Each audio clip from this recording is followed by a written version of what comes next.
स्वामी ओमदादा, मंडईमधील आपल्या स्वामी समर्थ मठाबद्दल तुम्ही काय माहिती सांगाल?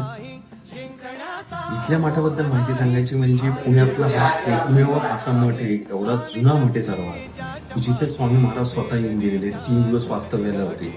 याचा उल्लेख स्वामींच्या बखरीमध्ये आहे. हा शेट्यांचा वाडा होता, तेव्हा महाराजांनी इथे भेट दिली होती.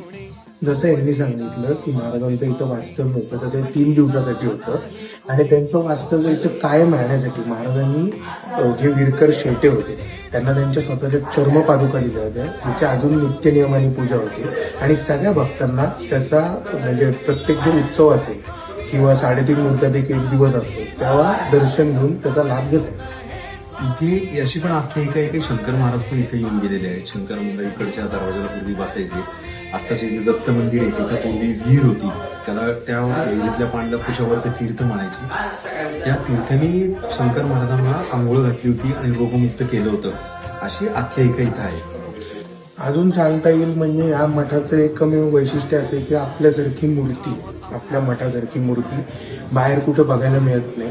ते आपण प्रत्येक म्हणजे देवदेवता जेवढे आहेत त्यांची जयंती असते किंवा त्यांचा उत्सवाचा दिवस असतो तर त्या दिवसाप्रमाणे आपण आपल्या मूर्तीला ते रूप देतो.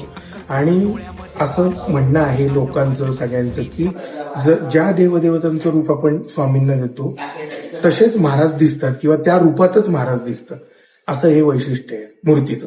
अजून एक दुसरी गोष्ट म्हणजे संध्याकाळी रोज इथं महाराजांना हुक्का देण्यात येतो आणि महाराज तेव्हा हुक्का प्यायचे.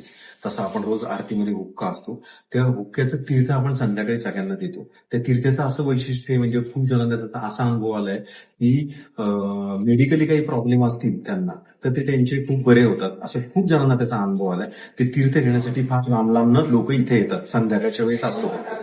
आता येते स्वामी जयंती 20 तारखेला, तर प्रत्येकाने दर्शनाचा लाभ घ्यावा कारण तेव्हाही त्या चर्मपादुका बाहेर असतील. स्वामी स्वामी